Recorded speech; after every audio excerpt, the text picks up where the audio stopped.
Bienvenue à notre série d'enquêtes dans le secteur pétrolier au Bénin. Pour rappel, nous avons déjà réalisé plusieurs émissions qui sont disponibles sur notre chaîne YouTube Bi-Africa Web TV. Cette émission sera présentée sous un format spécial pour permettre à nos abonnés de mieux comprendre les enjeux du secteur. Pour nous accompagner, nous avons avec nous une fois encore Monsieur Florent Essou, ingénieur des réservoirs géothermiques, expert pétrolier panafricain. Bonjour, Monsieur Issou, et merci d'avoir accepté une fois encore notre invitation. Bonjour Monsieur Jossou, merci à vous de m'avoir invité encore une fois une fois encore sur votre plateau. Le plaisir est partagé. Merci beaucoup. Donc, comme je le disais dans ma petite introduction, cette émission sera présentée sous un format spécial. D'ailleurs, nos internautes voient déjà l'écran qui va nous accompagner tout au long de cette émission. Donc, je vous laisse peut-être la parole d'abord pour votre mot introductif et après, on va plonger dans le vif du sujet. Ok. Une fois encore, merci beaucoup Monsieur Jossou. Moi, c'est, comme vous le savez, Florent Essou, le lion de Diakotomé et Diéfils Paraquat, le serviteur du peuple, comme je me fais souvent appeler. Je vais partager avec vous un certain nombre d'informations dans le domaine pétrolier, un tout petit peu également dans le domaine minier. Ça va nous permettre donc d'avoir un bilan général et donc d'éclairer tous les Béninois sur les potentialités du Bénin, les potentialités en ressources pétrolières du Bénin, la gestion qui est faite donc de ces secteurs pétroliers-là sur sous le régime du président Patrice Talon, un peu à peu près également sous le régime donc, de Yahi, parce qu'on fera parfois des comparaisons et donc quelques chevauchements. Et nous irons en conclusion en proposant donc un certain nombre de directives pour essayer donc de sauver les meubles avant qu'il n'y ait complètement dérive, que la dérive soit totale et irréversible. Merci Ok. beaucoup. On va commencer par, je ne sais pas, la partie qui porte sur, on a appris lors d'une dernière sortie de l'ancien ministre euh, des Mines et du Pétrole, Monsieur Apona. Euh, Oui. on, on a parlé en ce moment-là, une sortie qui concerne un certain siphonnage dans ce ministère. Euh, on sait aussi que avant l'arrivée du président Talon, il y a une loi, la loi de 2011-20 du 12 octobre 2011 qui porte sur la corruption et autres infractions connexes, prévoyait un délai de prescription de 20 ans pour les délits de corruption Oui. et il y a eu un amendement, je ne sais pas si une révision de cette loi-là en 2018 et qui a réduit ce délai-là à 6 ans. Est-ce que cet aspect déjà, toujours en guise d'introduction, est-ce que ça renforce la dynamique du président Talon de lutter efficacement contre la corruption? Merci beaucoup, Monsieur Jules. Mais avant de commencer, quand même, j'aimerais vous rendre hommage. J'aimerais rendre hommage à un certain nombre d'éclaireurs des dérives du président Talon, notamment vous-même d'abord, euh, les deux journalistes qui ont été arrêtés. Et pour ça, j'ai prévu une petite slide avec une vidéo qui va peut-être jouer, je ne sais pas si ça joue, où vous voyez Monsieur Achille Free, Madame Georgia. Vous avez également monsieur vous-même, monsieur Jules Jossou. Donc, vous avez également tous les politiciens, acteurs et acteurs politiques et économiques, y compris le président Talon qui sont là. Bon, je vous rends hommage. Et vous avez à la fin mon président, le président Kémy Séba et notre ami Shadrach qui a été arrêté également. Donc, je rends hommage à tous ces serviteurs-là qui font un travail et qui aujourd'hui sont une boussole pour moi et c'est pour ça justement je me lance également donc dans cette démarche-là d'éclairer le peuple béninois. Pour répondre à votre question, est-ce qu'aujourd'hui on peut dire que la corruption a reculé sous le président Patrice Talon? Vous-même vous venez de le dire, hein. En 2018, il y a eu une loi donc, de rétropédalage sur la corruption où les délais de prescription sont passés donc, de 20 ans à partir donc, de la date de découverte de l'infraction à 6 ans, et cette fois-ci à partir donc de la date de commission de l'infraction. Ça veut dire que si on vous chope aujourd'hui et que l'infraction est commise un peu plus en amont, autour donc de 2016, vous avez toutes les chances de ne pas être inquiété. Et donc, c'est dans ce sentiment-là aujourd'hui qu'on est, donc, où la corruption est encouragée. Je vais vous montrer vous-même, vous verrez, je vais vous montrer une slide où vous verrez en gros que cette démarche de dénonciation en suivant vos pas que je mène aujourd'hui ne date pas d'aujourd'hui. Ça date donc de plusieurs années et ça date donc d'une frustration qui moi-même m'a révolté à un moment donné parce que je pensais qu'on pouvait faire confiance à ce gouvernement et qu'à un moment donné, quand on utilisait donc la plateforme donc, du gouvernement, qu'on pouvait se faire entendre, notamment en portant plainte sur un certain nombre de dérives donc, du ministre Adambi.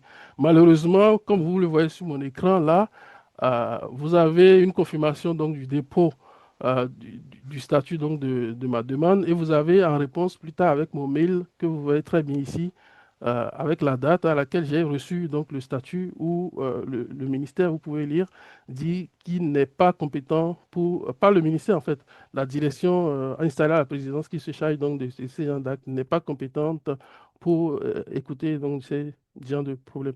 Et du coup, cela a fait qu'aujourd'hui, moi, je me suis lancé donc dans la démarche donc de dire toutes les dérives en face publique pour prendre à témoin le peuple béninois.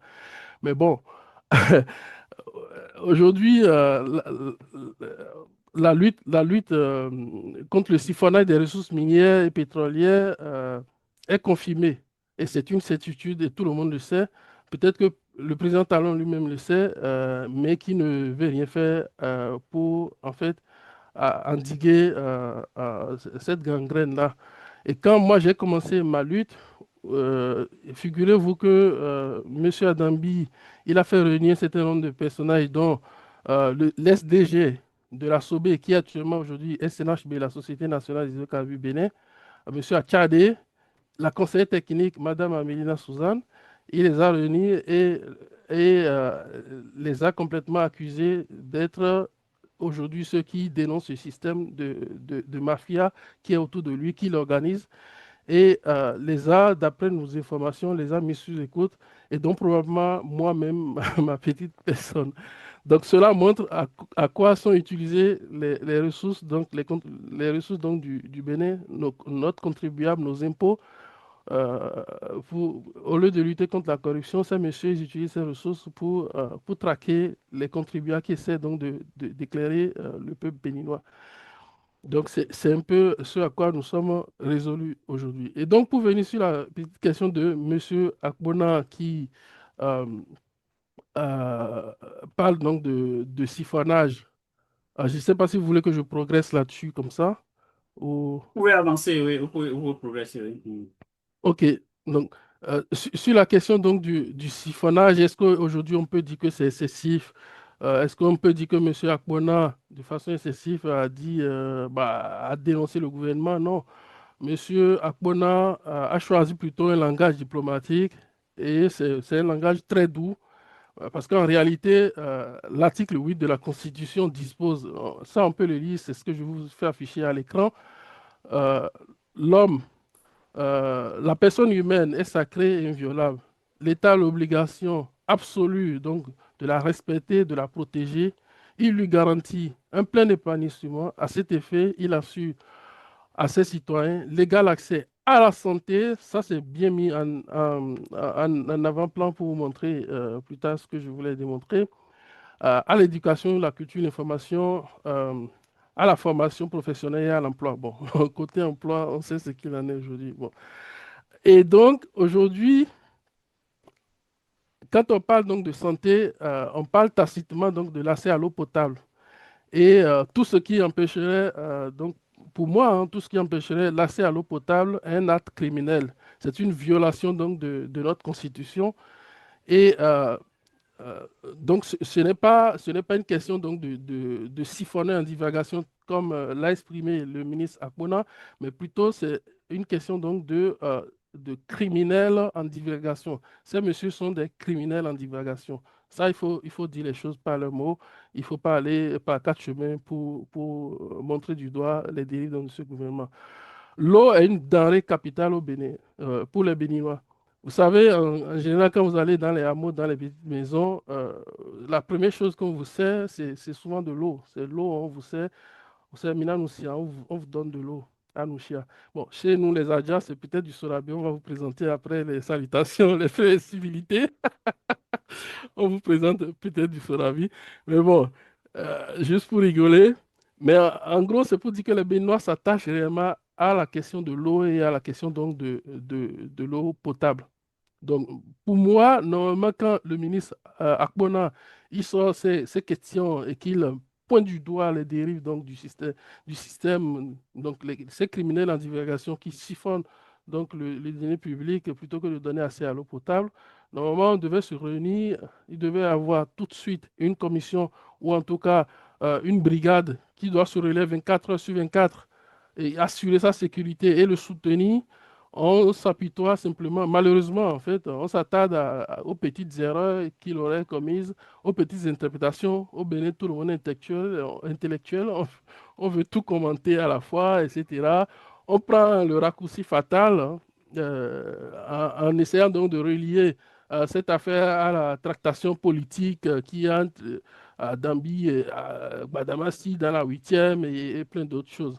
Bon, évidemment que Gbadamassi, qui était là, il n'était pas une situation aidante pour Akona, et donc ça a facilité le fait que tout le monde est allé dans le sens donc, de cela. C'est d'ailleurs pour ça que c'est ce que le porte-parole du gouvernement a utilisé, que bah, Akona, en fait, c'est pas des dérives qui dénoncent, que c'est parce que justement, il y a des tractations qui arrivent.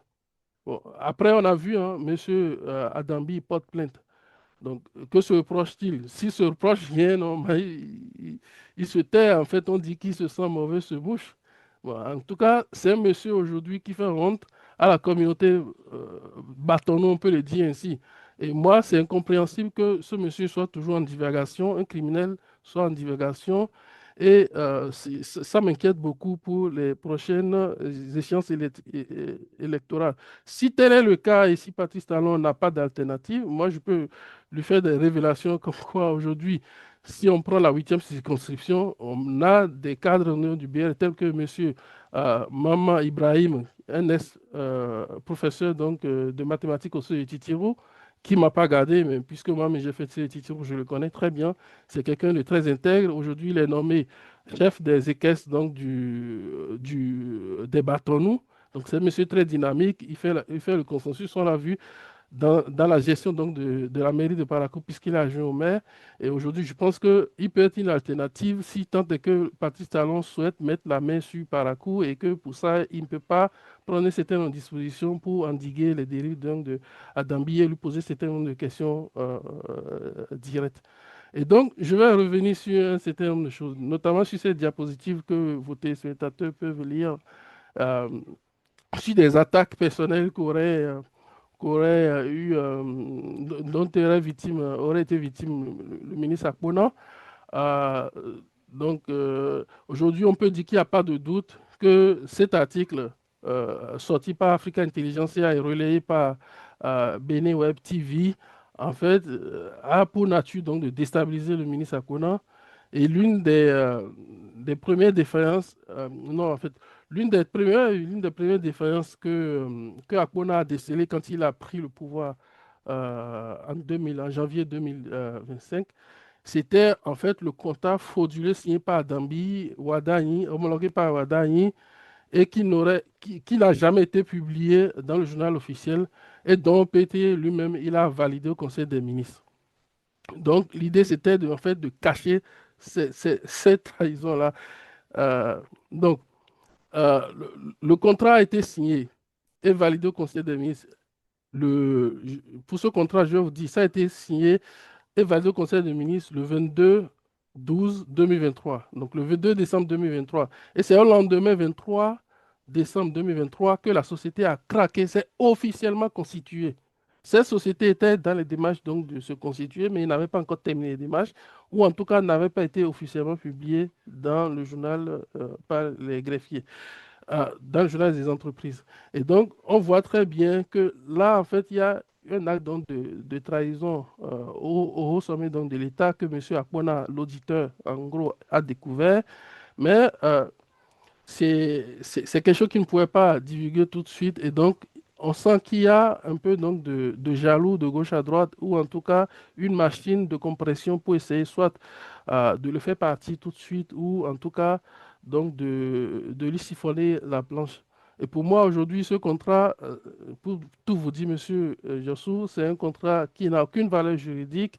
Et je pense qu'en gros, il faut qu'on se serve donc de cet argument-là pour résilier ce contrat et arrêter tout de suite le forage frauduleux qui est en cours en mai. Et je pense que j'espère qu'on aura l'occasion donc d'en d'en parler.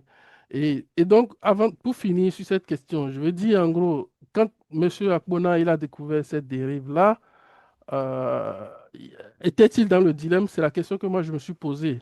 Est-ce qu'il se disait euh, est-ce que je dénonce, entre dénoncer M. Adani, euh, sous qui M. Akpona était, parce qu'il était ministre conseiller à l'économie, donc il devait travailler sous Akpona.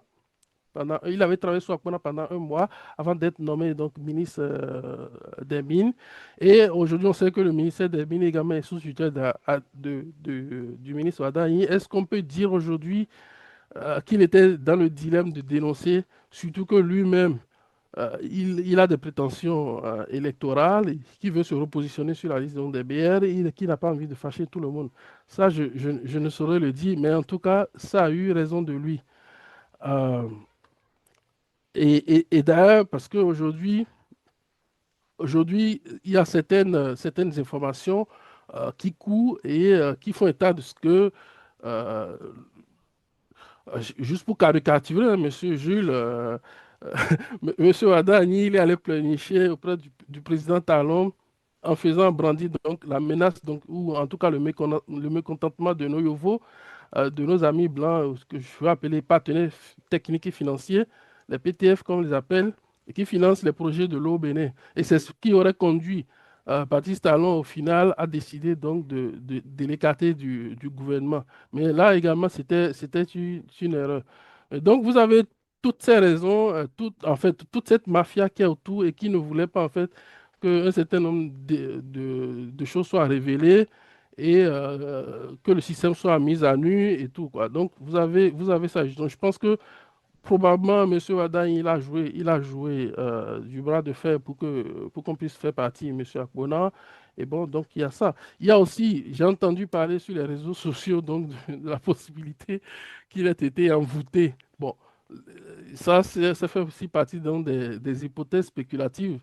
Mais c'est pas aussi spéculatif que ça parce que justement, vous savez, l'être humain, quand vous voulez faire quelque chose, vous ne menacez pas, je vais le faire, je vais le faire. Si vous dites je vais le faire, c'est que vous l'avez déjà fait. Euh, euh, il y a M. Akbona, en fait, qui a menacé, il a menacé tout le système qui est en place, hein, tout le cabinet. Donc, il est qualifié d'incompétent jour et nuit, il les insultait.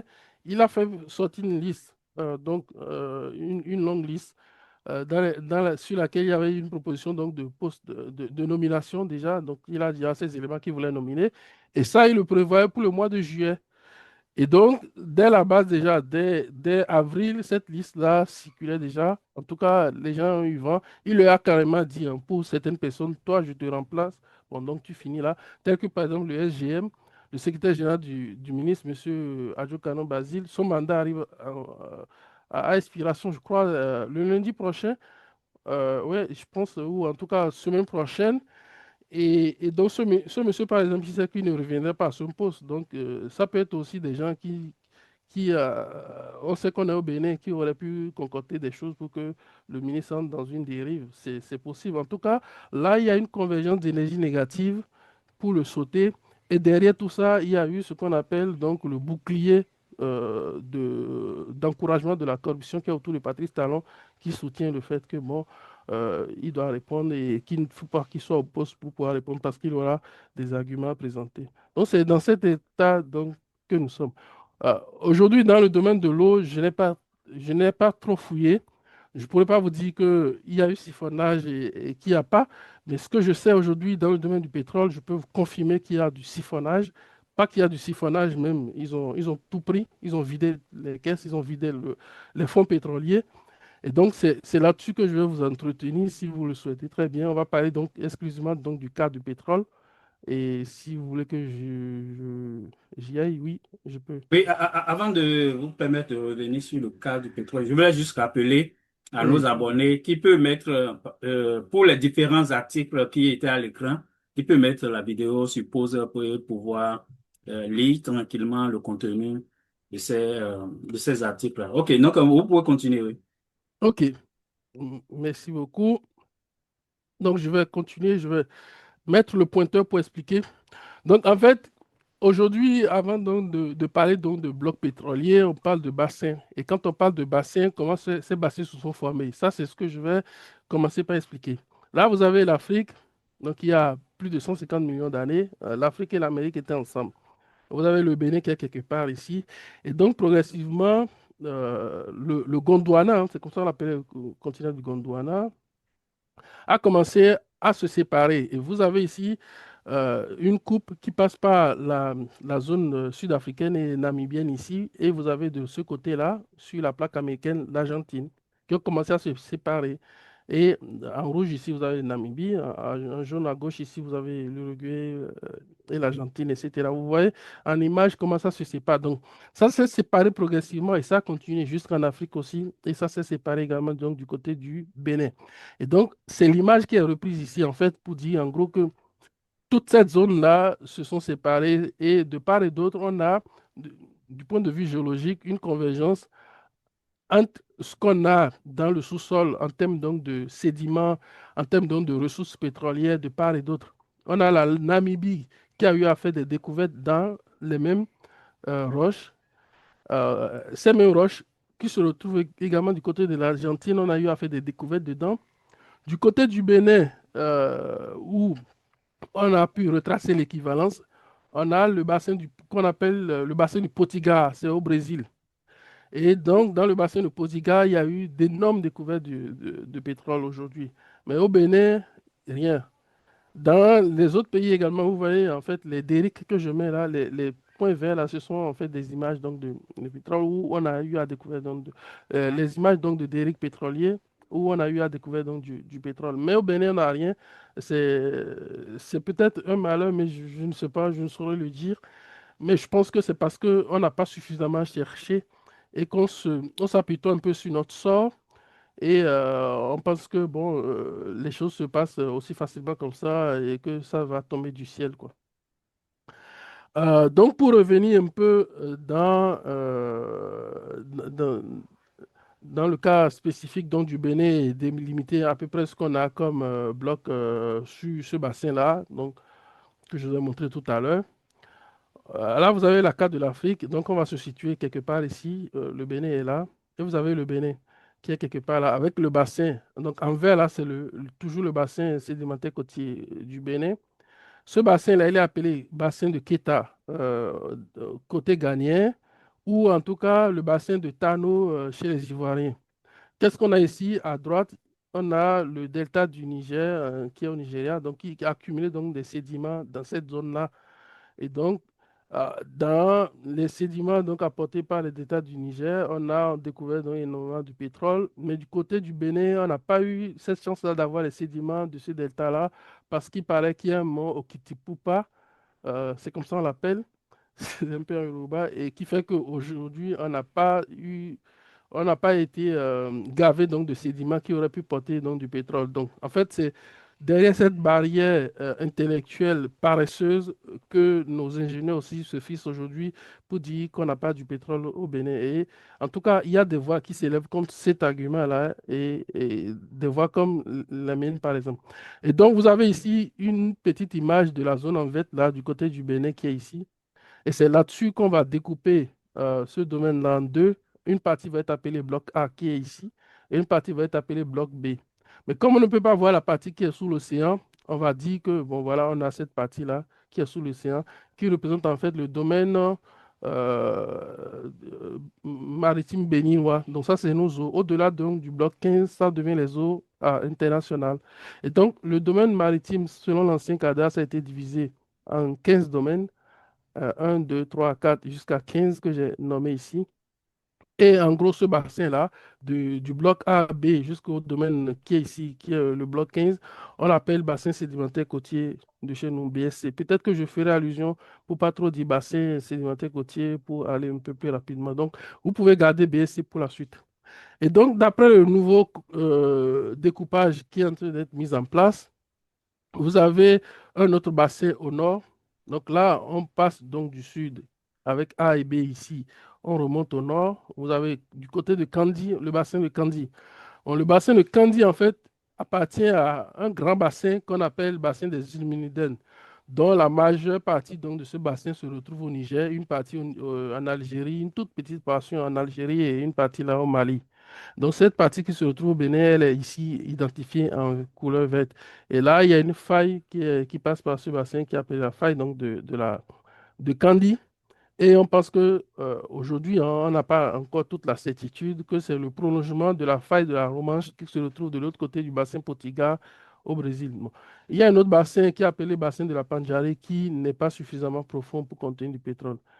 Aujourd'hui, l'idée est de savoir est-ce qu'il y a du pétrole dans les bassins onshore au Bénin, c'est-à-dire dans les bassins A, B et C ici, que nous avons délimités.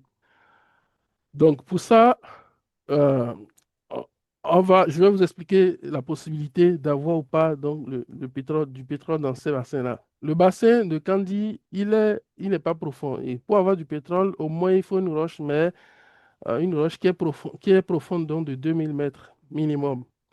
Et encore qu'il faut avoir des matières organiques accumulées pour former du pétrole. Mais là, en tout cas, aujourd'hui, le volume donc, de sédiments qu'on a aujourd'hui est inférieur à 2000 mètres. Donc, ce bassin ne peut pas générer du pétrole. S'il y a du pétrole dans ce bassin, c'est qu'il y a du pétrole qui aurait migré donc, du bassin de la zone centrale qui se retrouve majoritairement au Niger et qui aurait fait migrer du pétrole vers le Bénin. Donc, le pétrole, en fait, le pétrole, il migre parce que, justement, il passe donc, des zones de forte profondeur, de forte pression vers les zones de faible pression et s'accumule là où il y a un piège. Je vais vous le montrer un peu plus tard sur la diapo à suivre. Et donc, il y a une question aussi, c'est de savoir est-ce qu'il y a une roche qui pourra permettre donc de piéger, de stocker ce pétrole. Donc, c'est vraiment une incertitude très élevée. Aucune compagnie sérieuse n'ira s'investir à l'exploration là-bas. Alors, il y a un autre bloc qui est au sud, qui est un peu intéressant, qui est le bloc A ici. Ce bloc, dernièrement, la société qui s'est chargée donc d'explorer ce bloc, c'est la société NS Oil. Et le directeur résident dans le temps, c'était M. Désiré Adadja.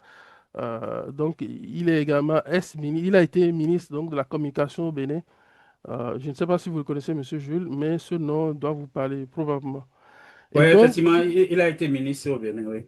oui. Et donc, sur ce bloc-là, on ira un peu dans les détails sur ce bloc. Après, on reviendra dans les détails sur le bloc B. Donc, sur le bloc A, on a au total trois structures qui ont été déterminées à travers les données sismiques et les données de flux gros, l'acquisition magnétique acquise sous le régime de Yahi Boni qui a investi énormément pour préciser ces structures-là. Et donc, on a la confirmation aujourd'hui qu'on a sur le bloc A trois structures. La première structure est dénommée structure de Semekoji. C'est en anglais, c'est pour ça que vous n'avez pas les accents. Et une structure, en fait, c'est un piège. C'est un piège, c'est en fait, on peut dire que c'est là où on peut avoir du pétrole. Et il y a une autre structure qui est appelée la structure d'Avrancourt, qui est ici. J'ai mis les volumes donc d'hydrocarbures qui pourraient se retrouver dans cette structure-là. Vous avez la grande structure qui est ici, qui est la structure d'Alada, 943 millions donc, de barils en place. Cette structure-là, elle est à la cheval entre le bloc A et le bloc B. Donc potentiellement, s'il y a découverte là, s'il y a un acteur qui est ici sur le bloc A et un acteur qui est ici sur le bloc B, ils vont devoir s'entendre. Bon, ce n'est pas toujours facile, mais à voir. Donc, je vais vous expliquer comment le pétrole s'est retrouvé dans la structure A, dans le bloc A, notamment la structure de Semekoji et la structure d'Avrancourt qui sont ici. En réalité, Monsieur Jules, sur le bloc A, nous allons suivre cette figure-là. Sur cette figure-là, nous avons vers la zone marine avec le bloc 4. Vous avez, quand on suit euh, cette ligne rouge-là, vous partez donc du domaine marin, donc où vous avez l'eau, la mer, et vous arrivez dans cette zone blanche-là où on va dire la terre. Vous avez Cotonou qui est à un côté, et la ligne va jusqu'à Kétou. Donc là, vous avez le sud et le nord. C'est cette figure-là, c'est comme un sandwich qu'on a coupé, donc, et qu'on a regardé en profondeur de face. Et donc, vous avez le sud qui est ici, le est là qui est là. Vous avez FIFA, le puits FIFA qui est sur le bloc 4 en mer. Et vous avez les puits donc, de Sémé que par lequel nous avons fait passer le couteau pour trancher le Bénin. Et donc, on voit en gros qu'au cours donc, de la séparation donc, du continent africain et du continent américain, il y a eu un gros trou qui s'est formé dans lequel il y a eu accumulation donc, de sédiments et de matières organiques. Ces matières organiques se sont décomposées pour former du pétrole. Et comme le pétrole, c'est comme toute personne humaine qui vit l'injustice et qui est opprimée, oppressée, complètement violée, cherche en fait à quitter une zone de non-confort pour une zone de confort. C'est pareil pour le pétrole. Si vos téléspectateurs se mettent en idée, ils savent déjà ce qu'on appelle migration. Ils sont déjà géologues, ils peuvent avoir les diplômes. C'est comme ça. Donc, ça part en fait des zones de forte pression. Là, on va commencer à parler un peu du dur. En parlant donc de pression, ça peut mais c'est toujours le même concept. Ça part des zones de forte pression vers des zones de basse pression. Donc, quand les sédiments vont continuer à s'accumuler ici, on va commencer à presser ce qu'on a appelé le pétrole qui se serait cuisiné et formé ici. Et comme vous prenez un chiffon qui est imbibé d'huile, quand vous commencez à presser dessus, l'huile s'échappe, ou en tout cas l'eau s'échappe. Donc ça va s'échapper, ça va commencer à chercher du chemin pour aller dans les zones où il ne sera pas pressé. C'est comme l'homme. Nous, on parle d'immigration. Dans le domaine du pétrole, on parle de migration. Donc c'est à peu près la même chose. Donc ça va se retrouver en partie en surface ici. Et nous avons Ketou ici, que nous avons vu ici. Donc ce pétrole-là vient pas directement, n'est pas cuisiné ici, mais c'est cuisiné d'une roche-mère qui est un peu lointaine, mais dont la roche-mère est en profondeur sous la mer, quelque part ici. Bon, pas sous la mer, hein, c'est juste une façon conceptuelle donc, de parler, hein, qui va se retrouver ici à onshore. Et donc, dans la zone de Ketou et tout ça, il y a eu euh, des sointements d'huile. Je vais vous remettre, avant de parler de Saint-Thomas d'huile, je vais vous remettre ici l'image avec un peu plus de couleur. C'est la même image que la précédente, avec un peu plus de couleur. Les zones vertes, en fait, c'est les zones possibles d'accumulation de pétrole. C'est les zones où on pense que au moment où le pétrole, quand il s'est formé, au moment où il migrait pour aller dans les zones confortables, il s'est retrouvé piégé ici avec une couche de couverture qui est appelée la roche couverture, qui est souvent argileuse, qui permet en fait de bloquer le passage. La roche mère aussi, elle est argileuse. Mais la roche réservoir dans laquelle le pétrole se stocke, en fait, c'est une roche poreuse et perméable en général, qui permet donc de stocker du pétrole. Ça, c'est ce qu'on appelle le pétrole conventionnel. Dans le pétrole non conventionnel, la roche réservoir peut ne pas être poreuse et perméable dans certains cas, et c'est d'autres exploitations. Même au Bénin, on parle donc de pétrole conventionnel pour la plupart des cas de ce qu'on a ici. Donc, ce pétrole, une partie va revenir dans le bloc A ici, qu'on pense qu'il y a. Donc, la structure de Semekoji, dont on pense qu'il y a un certain nombre de réserves donc, de pétrole ici, et la structure donc d'Alada, d'Avrankou qui est là. Donc, c'est les deux points en vert là sur le bloc A. Les zones de sointement de ce pétrole se prolongent donc du Bénin jusqu'au Nigeria. Vous avez, c'est les petits triangles là qu'on a mis là. C'est les zones dans lesquelles, en surface, quand la population forêt, la population forêt des puits, on a eu en fait des traces d'hydrocarbures qui sont remontées en surface. On pense que ce pétrole-là, il n'est pas très très loin, qu'il est quelque part. Toujours dans la même roche, mais du côté sous-régional, du côté du Ghana, un peu à cheval sur la Côte d'Ivoire, on a également les triangles là. Donc, en fait, on pense que c'est une migration massive du moins, qui s'est produite dans le temps et qui a permis donc d'accumuler un certain nombre de pétrole ici, qui a permis ici d'accumuler un certain nombre de pétrole du côté du Ghana aussi. Alors, est-ce qu'aujourd'hui, on peut exploiter le pétrole du bloc A? C'est un pétrole qui est en onshore, donc vous imaginez, les gens, ils habitent, la population habite et tout ça. Le premier problème que moi j'ai décelé, c'est le danger donc, de contamination donc, des forages d'eau. Il faut savoir aujourd'hui qu'avec le nouveau PAG, on est allé chercher de l'eau à Adjara, du côté d'Adjara, pour Akwakwa, pour alimenter Akwakwa. Donc, Adjara, il n'est pas loin donc, des structures que nous avons. Et donc, c'est toujours dans le même bassin. Donc, potentiellement, en exploitation, il y aura problème. Je vais vous l'expliquer plus tard. Mais le deuxième problème, déjà, pour continuer, c'est le problème frontalier avec le Nigeria, où nous pensons que la bonne partie donc, d'une structure, la structure de Semekpoti, se retrouve sous Tongeji là-bas et Tongeji qui a été récupéré par les Nigérians. Ça également, on en parlera. Donc, le premier problème, le type de pétrole qu'on a là-bas, d'après les scénarios, bon, c'est des scénarios un peu fantaisistes, hein, mais c'est des hypothèses. On pense que ça va être du lourd, ça va être un problème, pétrole probablement, où pour l'exploiter, il faut soit fracturer la roche, etc. Et quand on fracture la roche, c'est quoi la fracturation de la roche? En fait, je vais vous montrer par cette vidéo qui est ici, qui est là, hein. Donc, je la joue. Donc, on injecte donc de l'eau, on injecte de l'eau pour fracturer la roche, pour libérer le pétrole donc de la roche, parce que voilà, si c'est une roche qui n'est pas trop poreuse et perméable, il faut augmenter la porosité qui est en fait la capacité à stocker, la perméabilité qui est en fait la capacité à faire circuler le pétrole. Donc le pétrole, quand on va fracturer, ça va commencer à circuler ici, c'est ça en vert là, et ça va remonter par les puits qu'on aurait forés. Et ce qu'il y a, c'est que si c'est associé à donc des poches de gaz, ces poches de gaz pourraient se retrouver également dans les, les réservoirs qui sont un peu plus en haut, parce que si la fracturation n'est pas bien maîtrisée et qu'on fracture de façon incontrôlée, on peut faire propager le gaz qu'on a ici là dans les réservoirs d'eau potable. Et donc, qu'est-ce qui pourrait se passer à Kwakwa? À Kwakwa, on pourrait avoir ce phénomène où vous ouvrez votre robinet, vous avez du gaz qui sort, comme aux États-Unis ici. Vous voyez un peu un exemple. Et autre possibilité d'exploitation, s'il est tellement en surface et qu'il est peut-être à 300 mètres sous nos pieds ou à 500 mètres sous nos pieds, on pourrait peut-être aussi envisager une exploitation sauvage comme ça se fait au Canada avec les sables bitumineux de l'Alberta ou choses là. Donc là également, c'est dégrader l'environnement. Donc potentiellement, là, sur ce bloc, il y a beaucoup de questions à se poser du point de vue environnemental. Ça, c'est le problème 1. Le problème 2, sur la question donc des frontières. Aujourd'hui, plutôt que de s'attaquer au réel problème des Béninois, au réel problème de la préservation de nos frontières, donc de sécurité intérieure donc, du pays, on a fait donc des ressources à traquer des journalistes, à aller choper des gens que nous-mêmes on a invités en Côte d'Ivoire et autres. Donc, en fait, aujourd'hui, le Nigeria nous a arraché cette zone-là. Ouais, la carte du Bénin, ça fait ça, hein. Et à partir de là, on rentre dedans, on a ce creux-là.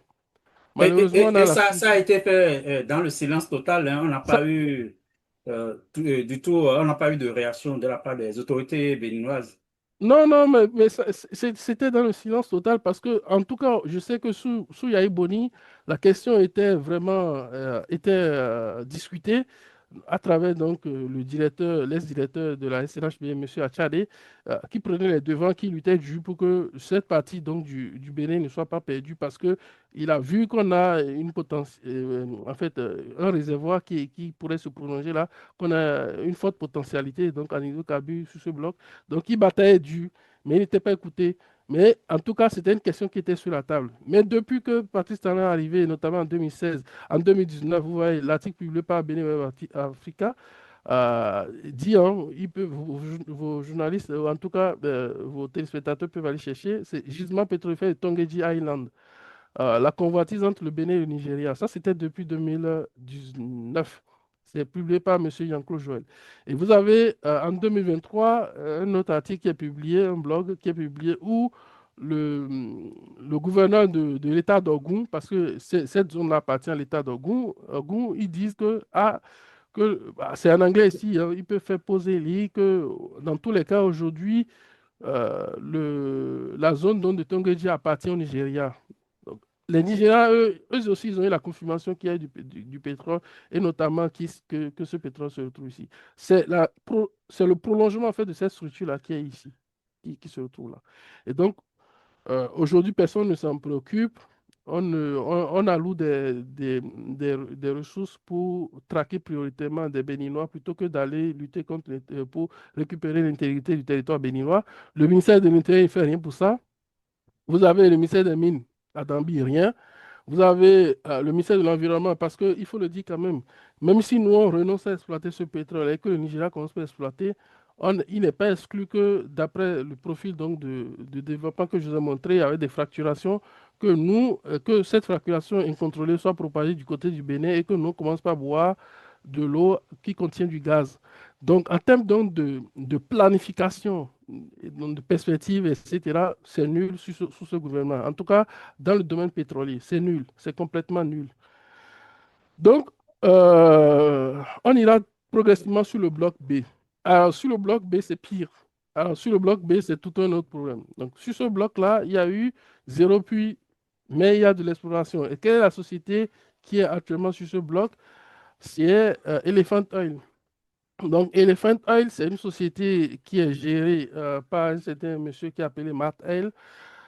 C'est un Américain et dont le directeur résident, il est togolais. C'est un Togolais qui réside au Ghana, euh, mais qui vient de temps en temps au Bénin. Et c'est d'ailleurs lui qui a amené la société au Bénin. Donc, je n'ai pas trop de commentaires à faire sur le fait que ce soit un étranger, mais en tout cas, c'est un frère togolais. Euh, donc, ce monsieur, il est arrivé en 2013 au Bénin. Et il a investi. Et quand il est arrivé pour signer le contrat avec l'ancien code, on avait toujours l'histoire donc du bonus de signature sur contrat. Le bonus de signature sur contrat d'un contrat de partage de production permet en fait à l'État d'avoir des garanties que, puisque vous mettez un fonds de garantie, vous n'irez pas faire n'importe quoi avec ce contrat-là. Vous n'irez pas simplement lever des fonds pour investir ailleurs parce que vous aurez initialement mis beaucoup de sous. Ce monsieur, par exemple, il a déposé 2,5 millions de dollars. C'est à peu près 1,5 milliard en francs CFA dans le trésor public béninois. C'est la zone encadrée en A. Si vous faites pause, vous pouvez lire. Et donc, ce monsieur, il a travaillé. Et quand il a fini de travailler, au moment où il a fini de travailler, il devait renouveler son contrat pour passer à la phase suivante, pour le permettre donc de continuer l'exploration avec des forages de puits. On lui a dit que nous, on veut réviser le code pétrolier. Quand on lui a dit, nous, on veut réviser le code pétrolier, qu'est-ce qu'on a fait? On lui a dit d'attendre. Et quand on lui a dit d'attendre et qu'on a fini de réviser le code pétrolier, on est passé en négociation. Et quand on est passé en négociation, on lui a exigé donc des bonus excessifs. En gros, aujourd'hui, dans la sous-région, la plupart donc, des pays ne réclament pas de bonus signature sur contrat pour ce qui concerne l'exploration, à moins d'avoir suffisamment de données tangibles pour dire, convaincantes, pour dire, vous n'avez plus trop besoin d'investir dans l'exploration, vous prenez ça, vous allez directement, vous forez, vous avez le pétrole. Ou en tout cas, dire que sur certains domaines donc, du bassin, du bloc que vous avez, on a découvert, on a foré des puits qui sont tombés sur des gisements pétroliers. Et donc, à partir de là, pour explorer l'ensemble donc, du bloc qui reste, effectivement, on peut demander une garantie pour que justement les messieurs n'aillent pas lever des fonds. Donc, nous, on n'a rien, on n'a complètement rien, à part les efforts consentis par Yahi Boni qui nous a permis donc, de consolider un certain nombre de données que nous avons. Sinon, tout est basé sur de la spéculation. Les suintements d'huile dont je vous parle, les remontées d'huile qui ont été trouvées dans les puits, tout ça, c'est des spéculations. Et même si on trouve du pétrole, on ne sait pas si c'est en grande quantité. Donc, c'est dit aux gens de prendre un risque énorme et de venir investir. Et plus tard, donc, s'ils ne trouvent rien, parce que si ces messieurs-là ne trouvent rien, ils perdent la mise initiale. Donc, les 2,5 millions qu'il a investis en 2013, si aujourd'hui il part du Bénin, il ne récupère pas 5 milliards 500 en francs CFA. Donc, donc, il y a ça. Vous avez aussi aujourd'hui, quand il est après la révision du code pétrolier, donc la zone en C, si vos téléspectateurs, ils font une pause, ils vont essayer donc de lire. On lui a imposé des frais d'avocat. Et ces frais d'avocat, c'est ce que j'ai encadré en D, hein. On lui a dit, monsieur, vous devez verser 910 000 dollars pour qu'on puisse procéder à la signature du contrat. Et quand il demande pourquoi 910 000 dollars, soit un demi-million de francs CFA, on lui a dit que c'est des frais donc, du cabinet qui ont siégé, y compris les membres du cabinet, je vais vous les lister un peu plus loin. Donc, les membres du cabinet de Drakenbach et les membres du cabinet du gouvernement qui ont siégé, vous devez leur payer les honoraires. C'est ce qu'on lui a dit. Ben, Et ces honoraires s'élèvent à 910 000 dollars. oui, monsieur Essou, à Oui. ce niveau, vous avez parlé des frais d'avocat. Quel est le rôle des avocats dans À ce niveau exactement, c'est ça, je n'ai pas bien saisi. Ah oui, les frais d'avocat, c'est nous qui avons créé ça. Parce que, en fait, quand Patrice Talon a pris le pouvoir, il a dit, moi, le pétrole, je ne connais pas trop. On a d'abord fait venir un expert et cet expert, on a tout fait pour le renvoyer. Et quand on l'a renvoyé, on est allé chercher Drakenbach. Et quand on a ramené Drakenbach, Drakenbach, c'est un cabinet. Donc, c'est en fait à peu près les frais d'avocat. Quand je parle d'avocat, c'est en fait les frais de Drakenbach et de la Ok, commission les qui a frais du siégé. cabinet, oui. Ok. Ouais. Non pas que du cabinet seul, de tous ceux qui ont siégé et qui ont... Non siégé, ok. Oui, Y compris le cabinet, oui. Ok. oui, y compris le cabinet. Donc le monsieur dit non, c'est excessif. Moi, dans tous les cas, si je devais avoir payé donc des frais de cabinet, et sachant que c'est nous qui avons fait venir ce cabinet-là, donc normalement, c'est pas à lui de venir payer pour ce cabinet, quoi. Donc il dit, même s'il veut, il veut s'en tenir à cela, il ne peut pas payer plus de 25 000 $. Et on lui a dit, bon, écoutez, monsieur, si vous ne voulez pas payer plus de 25 000 $, vous payez, si vous ne voulez pas payer les 910 000 $, payez 450 000.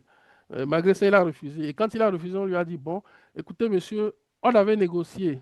Et c'est ça qui est ici, hein, cette zone-là. Vous verrez 1 million de bonus de signature sur contrat.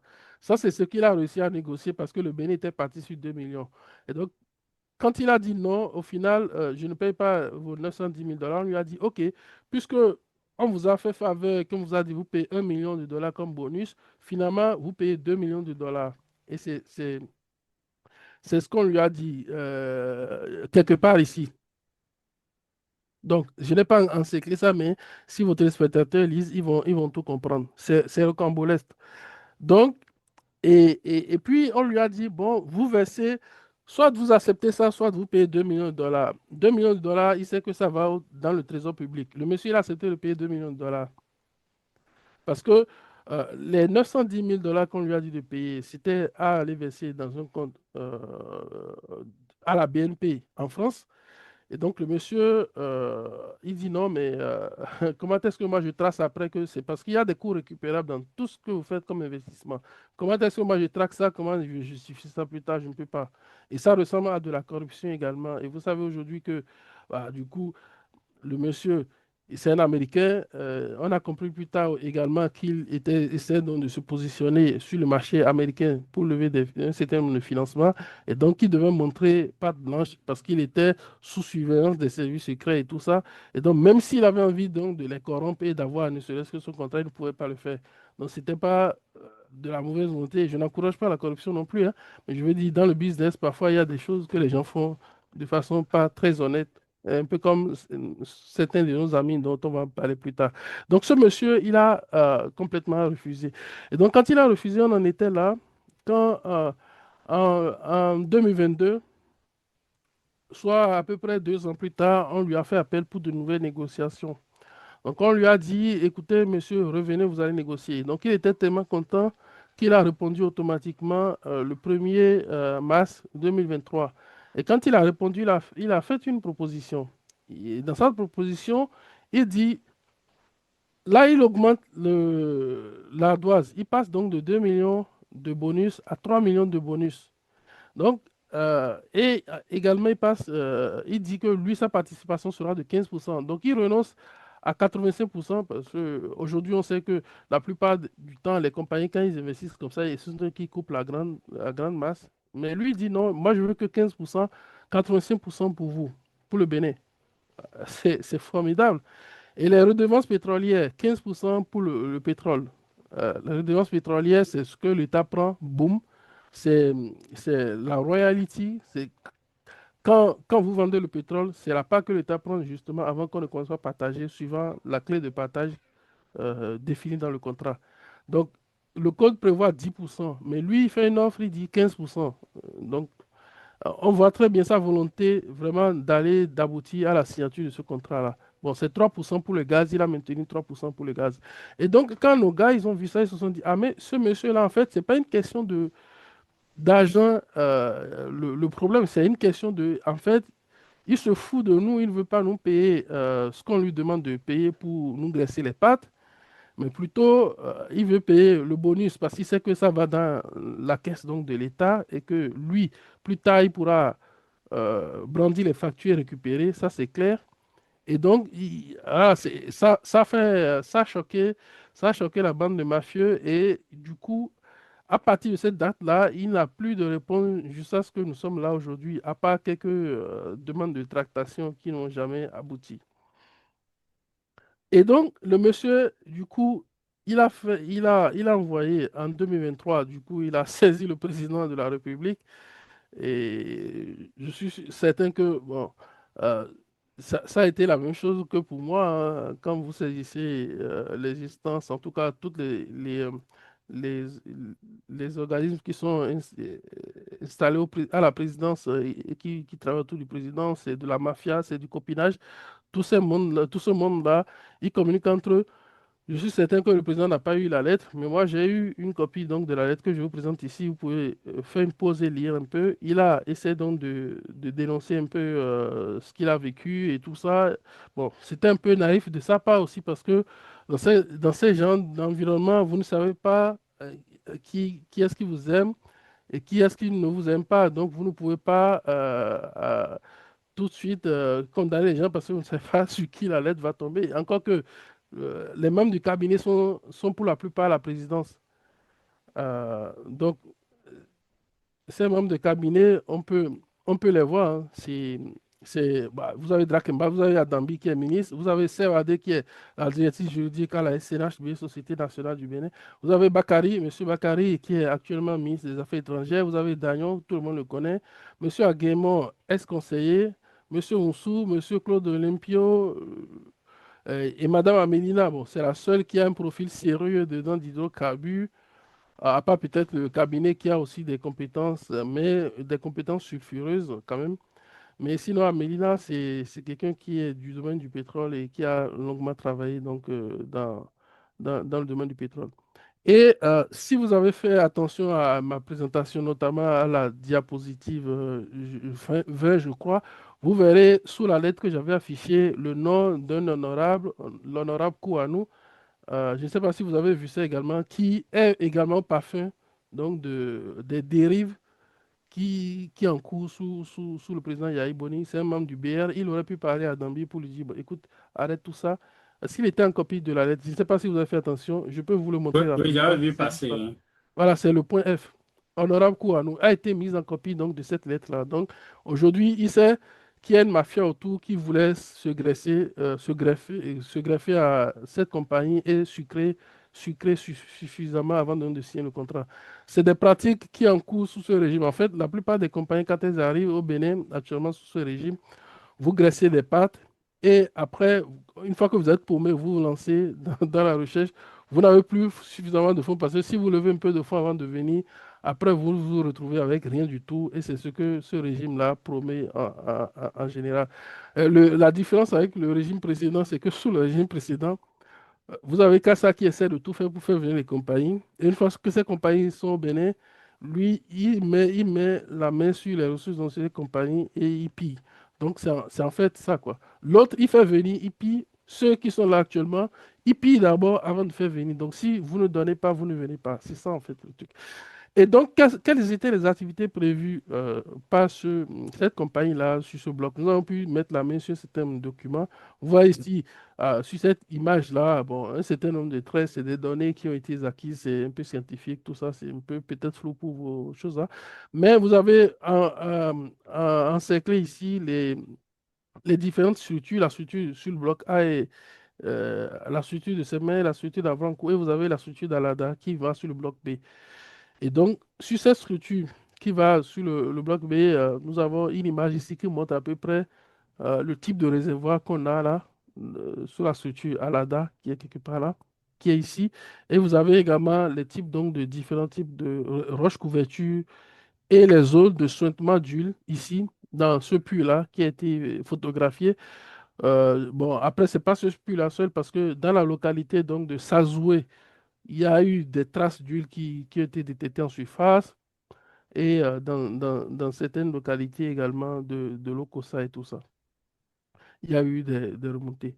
Et donc, En gros, sur ce bloc, tout comme nous l'avons fait pour le point A, hein, le bloc A, on va voir quelles sont les structures qui sont là, en fait, quelles sont les zones de piège où on peut avoir du pétrole qui ont été cartographiées.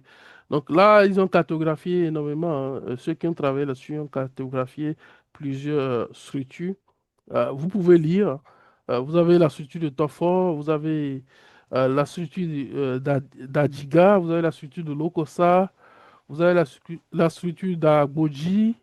Mais en tout cas, vous avez la grande structure qui est là, qui est la structure donc d'Alada, qui, qui est à cheval entre le bloc A, qui est ici, à gauche là, séparé par ce trait noir, et le bloc B qui est ici.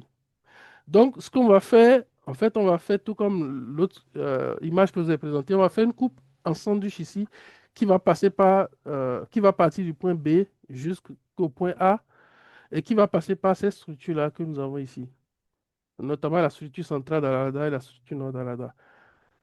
Donc, quand on fait cette coupe-là, ou en tout cas, quand on part donc de B vers A dans ce sens-là, à droite ici, on a tout ce qui va être du côté proche de la mer, donc, et aussi donc, tout ce qui est en mer, on va dire. Et ici, par exemple, voilà, ce domaine onshore, voilà, c'est bien mis sur la figure ici. Le domaine onshore où vous avez le bloc B qui est ici, et ici, c'est le domaine offshore où vous avez la mer.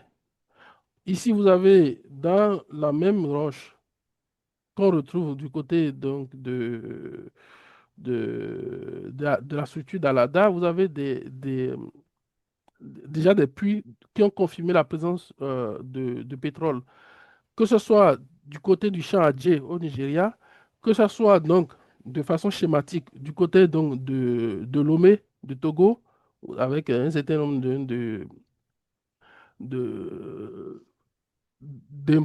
en fait, d'importantes réserves donc en hydrocarbures, ou que ce soit donc du côté du Bénin, vous avez en fait toute une image qui permet donc d'avoir le schéma quand on part donc de là, de B jusqu'à A, les zones où on peut avoir d'hydrocarbures et en tout cas les traces d'hydrocarbures qu'on a.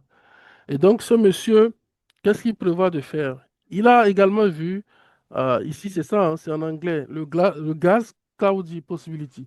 En fait, quand on fait l'imagerie du sous-sol, quand il y a émanation de gaz du sous-sol vers la surface, on a un signal qui nous permet de dire, ah, ici on a d'émanation de gaz. Et probablement dans les zones d'émanation de gaz, c'est associé, ce sont des zones associées à de la présence d'hydrocarbures.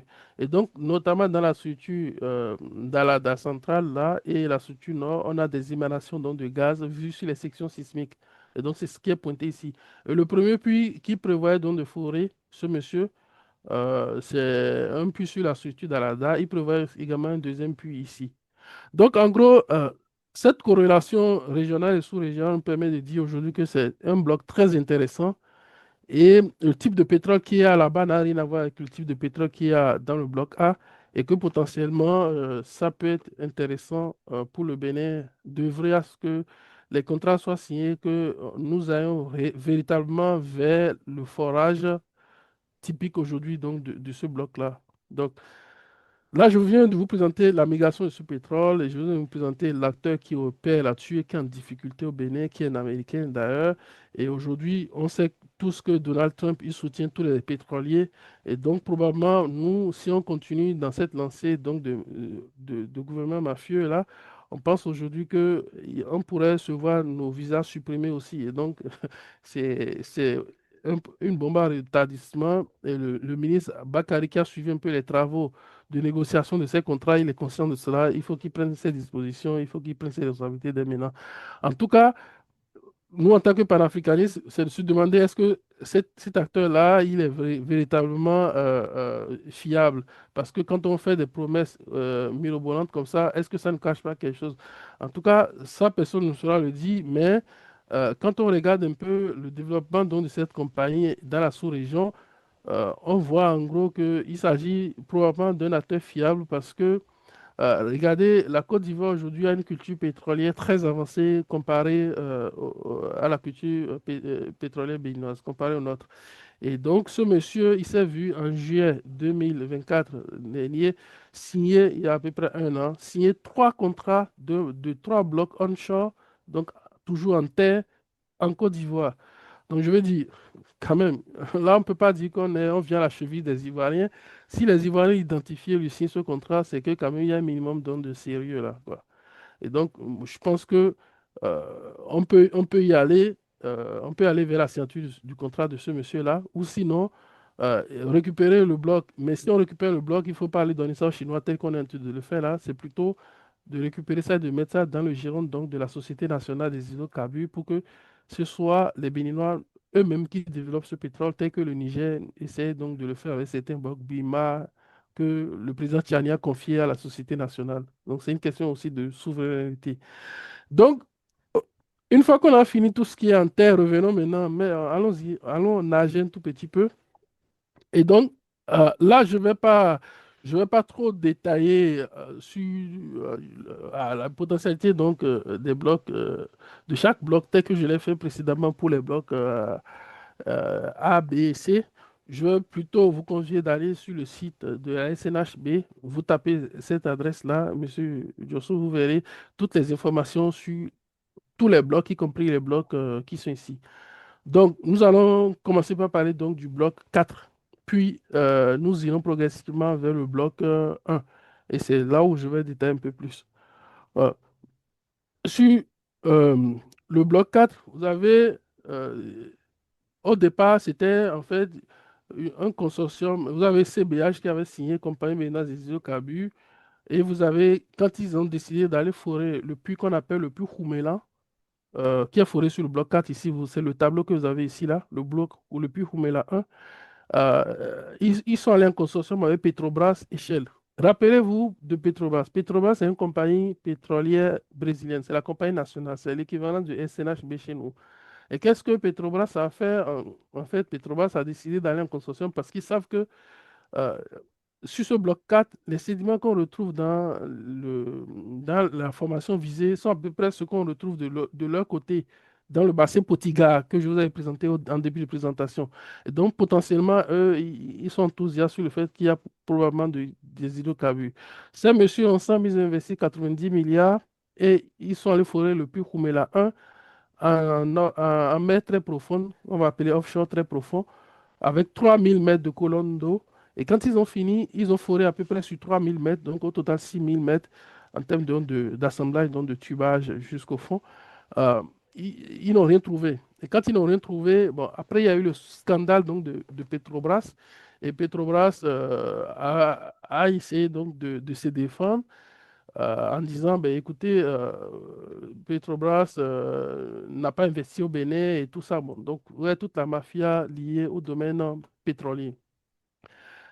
Donc, quand ils ont fini tout ça, le Bénin a dit, ah, ok, puisque Petrobras essaie donc de dire que nous, on n'a pas investi au Bénin pour essayer donc, de couvrir certaines activités, ah, ils ont jeté de pièces sur nous, on va essayer donc, dans tous les cas, de résilier ce contrat. Donc, le directeur, M. Yari, il écrit une lettre à M. Adambi. Adambi prend la lettre, il consulte Drakemba. Drakemba dit, vous renvoyez CBH, moi, je vais vous faire venir Eni, je vais vous faire venir d'autres compagnies internationales. Bon. Adambi, pour ça, il a résilié le contrat net, net, comme ça, après 90 milliards d'investissements, sans regarder en arrière, quoi. Et donc, on en était là quand on a eu le problème donc, de coup d'État Bénin-Niger. En août 2023, le président lui-même décide d'aller négocier pour cette histoire donc, de pipeline et d'autres projets de financement parce que notre économie était carrément à rade et on étouffait. Donc, pour décanter la situation, arrivé là-bas, les Chinois lui ont promis qu'eux, ils peuvent investir également dans la recherche pétrolière au Bénin. Donc, le président, quand il a vu ça, il a dit automatiquement libérer tous les blocs qui sont disponibles aux Chinois, donnez-leur tout ce qu'ils veulent. Donc, du coup, le ministre Adambi, il a profité donc de cette action-là. Il a dit, OK, on leur donne tous les blocs, y compris le bloc B de l'Américain qui était là. Il a notifié aux Chinois que c'était un bloc libre et qu'ils pouvaient prendre ça s'ils le souhaitent. Bon, les Chinois, quand ils sont venus, il faut dire qu'en matière donc, de données pétrolières, c'est des données qu'on vend. Les Chinois, quand ils sont venus, ils ont réclamé les données donc, du sous-sol béninois, notamment sur les blocs qui sont disponibles. On leur a donné ça gratuitement. Et ça va Ça va à l'encontre donc du code pétrolier qui exige que un certain nombre de données soient achetées. Donc, on leur a donné ça gratuitement, ils sont allés faire leur étude, ils sont revenus, on leur a dit, on vous signe le bloc, mais vous payez 100 millions en termes donc de bonus de signature sur contrat. Les Chinois ont dit, ah non, nous on ne paye pas 100 millions sur le bonus de signature sur contrat, et on dit, bon, ok, vous ne payez pas 100 millions, mais on vous donne en plus le bloc B. Il faut dire qu'avant de leur parler donc du bloc, avant donc de leur proposer de leur donner du bloc B, les messieurs, en fait, au départ, je, j'ai pris un peu l'avance. Au départ, quand ils avaient notifié tous les blocs qui sont libres, y compris le bloc B qu'ils ont notifié aux Chinois, les Chinois avaient dit qu'ils voulaient le bloc B parce qu'ils ont vu la potentialité là-bas. Et donc, l'Américain, apparemment, il a su ça. Et donc, quand il a su ça, il a fait bras de fer avec les Chinois. Il leur a dit, si jamais vous allez sur ce bloc, j'en appelé à un arbitrage international. Et donc, ces messieurs, ils ont dit, ah, mais ils sont revenus voir Dami pour lui dire, mais tu nous dis que le bloc est disponible, alors qu'il y a un Chinois dessus. Et donc, du coup, le ministre Adambi, il était un peu furieux. Il a dit ah non, que le bloc il est toujours disponible parce que Patrice Talon dit remet tout ce qui est disponible. Et comme eux, ils voulaient tirer un peu les oreilles à ce monsieur, ils ont listé son bloc dans le lot de blocs disponibles. Et donc, finalement, le ministre Wadagne aussi, qui aurait pu décanter la situation, il a eu l'info, mais il n'a rien fait. Il était en plus fâché parce que pour lui, quand Patrice Talon dit on donne, c'est qu'on donne. Il n'y a pas donc de j'étais là-dessus, je suis là-dessus. Pas. Une fois qu'on a listé, c'est qu'on a listé. Donc, on ne sait pas s'il le fait pour être positionné bon dauphin et tout ça, mais bon.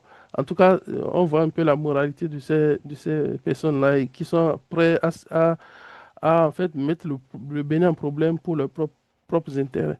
Donc, c'est ainsi que au prime abord, ils avaient déjà eu cette sueur froide-là. La compagnie CNNPC chinoise avait déjà eu cette sueur froide-là sur le bloc P. Donc, au niveau donc, des négociations, ils ont décidé donc le Bénin a décidé de leur donner en plus donc, du bloc 4 là, gratuitement le bloc B sans signature de contrat. Ils étaient un peu réticents là-dessus parce qu'ils ont vu tout de suite le caractère mafieux des Béninois. La délégation était allée en Chine en fin novembre 2024. Ils sont revenus bredouilles et depuis lors, il n'y a pas eu d'avancée notable sur ce bloc-là. Et ça fait que au final, on n'a pas pu signer le contrat ni sur le bloc 4 et on n'a pas pu renouveler le bloc B non plus parce que justement, il y a tous ces problèmes-là. Donc voilà un peu sur le bloc 4. Et CNPC, je rappelle, hein, c'est CNPC qui est également une partie qui gère le pétrole donc, du Niger là-bas, tout ce qui est exploration, production. Et c'est la branche CNPC qui s'assure donc du cheminement et du pétrole qui est au Bénin, qui est appelé WAPCO. Donc ils sont tous les mêmes. Euh, donc, vous avez alors sur le bloc 3, quand on vient sur le bloc 3, vous avez une compagnie qui s'appelle Fraser. Fraser, c'est une compagnie qui appartient à un holding qu'on appelle OilSev. Donc, c'est un Nigérian. Euh, il y a eu un bisbille entre les cadres ingénieurs pétroliers et le ministre Adambi. Donc, quand ils sont allés voir le président a dit, bon, je ne veux plus entendre parler de Fraser au Bénin, faites partie Fraser. Ils sont allés mentir au président que bon, le monsieur, c'est des commérages, hein, parce qu'il y a toute une jalousie. Vous savez, ce monsieur, au moment où il faisait l'exploration, il faisait l'interprétation de ces données sismiques.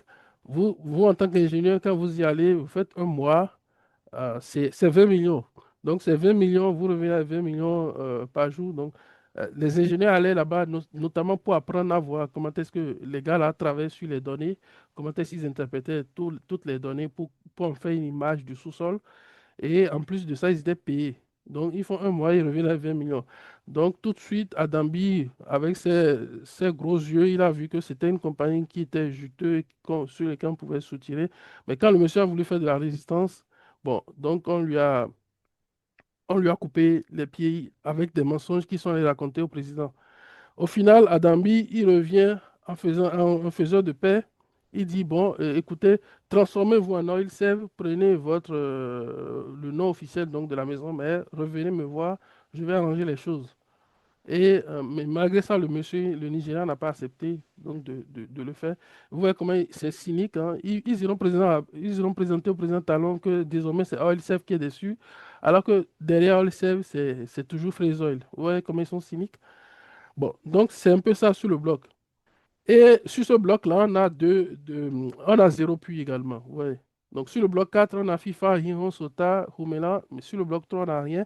Sur le bloc 2, on a deux puits. On a trois puits. On a Ike, le puits Ike 1, Cotonou 1 et Gbenokpo 1. Donc c'est un bloc qui appartenait à Hunt Oil et une autre compagnie dont j'ai oublié le nom là, qui est partie. Et donc, ils étaient allés en consortium pour aller, euh, pour aller forer le, euh, un puits en offshore et le puits s'est révélé étant un puits sec. Et du coup, ça fait que c'est le puits Benokpo, hein. Vous voyez ici, c'est Hunt Oil, c'est le puits Benokpo. Donc, quand ils ont foré le puits Benokpo, c'était un puits sec, ils ont plié bagages, ils sont partis. Hunt Oil, c'est une compagnie américaine également. C'est au moment où Hunt est arrivé à l'association avec le consortium qui nous ont proposé qu'est-ce que vous voulez comme bonus de signature sur contrat. Bonus de signature sur contrat, soit c'est l'argent, soit un bien matériel. On a décidé qu'on voulait des hélicos. Ils nous ont fait deux hélicos. Zinsou, en 2016, au cours de la campagne électorale, il a pris un, il est allé cracher avec. Bon, l'assurance nous a finalement dédommagé à hauteur de 7 milliards. Mais il y a un autre qu'on a remis à l'armée qui, il semble, est en Afrique du Sud pour réparation. Je ne sais pas si c'est déjà rentré depuis. Donc voilà un peu.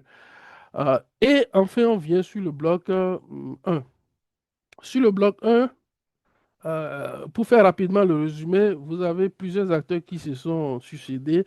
Donc nous allons repartir un peu en arrière avant d'arriver sur l'acteur en place en ce moment. Donc, qu'est-ce qu'il y avait sur le bloc? Et pourquoi est-ce que moi, aujourd'hui, je crie haut et fort qu'il y a en fait siphonnage, ou en tout cas que les fonds pétroliers sont siphonnés. Dès le départ, moi, quand j'avais quitté le Bénin, je me suis fait la promesse de dire, bon, j'oublie le Bénin, tout ce qui concerne le Bénin, moi, c'est terminé. Mais bon, j'en étais là quand j'ai vu quand même un regain donc de volonté politique d'aller de l'avant, de développer les choses. Je me suis dit, bon, ok, très bien, il n'y a pas de problème. Donc, mon téléphone sonne. Et quand mon téléphone sonne, on m'annonce que le Bénin veut évaluer des blocs pétroliers, les blocs 1 et 2. Ça, c'est l'appel d'offres qui a été lancé. Donc, je dis, ok, très bien. On me dit, écoutez, monsieur, comme il n'y a pas de cabinet dans le domaine au Bénin, on veut que vous nous aidiez à trouver un cabinet en Europe. Je dis, OK, je prends les dispositions d'usage, je consulte ceux qui sont les grands pétroliers au Bénin que je connais, et puis ces derniers m'ont confirmé que, bon, certains m'ont confirmé qu'ils y allaient, d'autres m'ont confirmé qu'ils n'y allaient pas et que, bon, voilà, ils n'y allaient pas, ça ne les intéressait pas. Bon, donc, oh, moi, j'ai mis ma relation en jeu pour se dire, OK, bon, il faut quand même faire quelque chose pour ton pays, il faut faire venir une compagnie sérieuse pour faire le travail. Donc, j'ai contacté notamment BC Franlab. BC Franlab, c'est une compagnie de services dans le domaine du pétrole qui est une compagnie française. Tout de suite, BC Franlab a constitué le dossier. Et j'ai eu un accord avec BC Franlab sur le fait que si jamais BC Franlab gagne le projet, ils doivent forcément intégrer les cabinets géologiques, des cabinets techniques au Bénin. Je sais qu'il y a plusieurs jeunes qui ont les cabinets au Bénin. Je leur ai dit, vous intégrez ces jeunes-là, vous y allez sous forme donc de prestation de services avec eux, et ça va leur permettre donc de monter aussi en puissance et de se développer. Ils étaient d'accord. Et c'était sur ce principe-là que j'ai le nom Bessie Franc Lab a émergé au Bénin. Donc, c'est un cabinet français qui était quand même prêt à faire ce qu'on appelle donc du transfert donc, de compétences à travailler avec certains cabinets béninois qui n'ont aucune expertise et à leur montrer comment le travail se faisait. Et donc, c'est comme ça que je suis rentré un peu dans les labyrinthes, les eaux profondes, on va dire, du pétrole béninois. Donc, ça, on en était là, les dossiers étaient soumis. Bon, finalement, ça n'a pas abouti. Et là, on était en 2022. Précipitamment, toujours dans la même dynamique, hein, on sort l'appel à candidature pour recruter on sort la mise aux enchères, j'allais plutôt dire simplement, hein. On fait la mise aux enchères donc, du bloc 1. Ah, vous dites, vous voulez évaluer le bloc le bloc 2, le bloc 4, 2 et 1, mais en même temps, vous vous appelez aux enchères. Moi, c'était complètement incompréhensible. J'ai dit, oh, ok, très bien.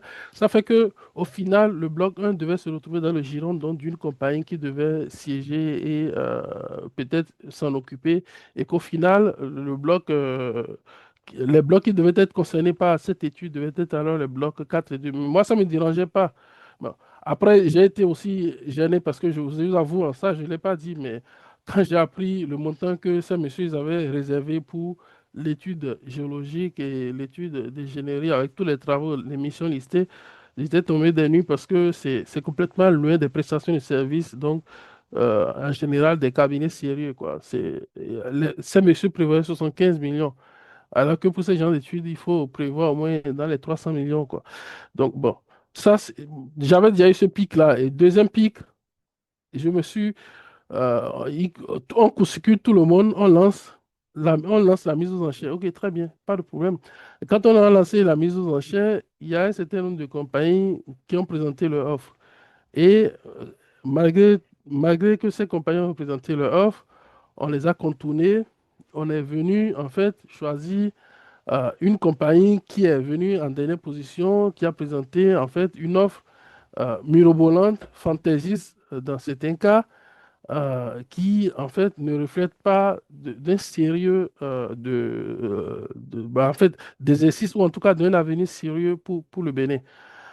Cette compagnie a déposé son offre après donc le délai, après la clôture donc des enchères. Donc violation au niveau donc des délais, violation au niveau donc pas violation, tromperie machiavélique au niveau donc des propositions.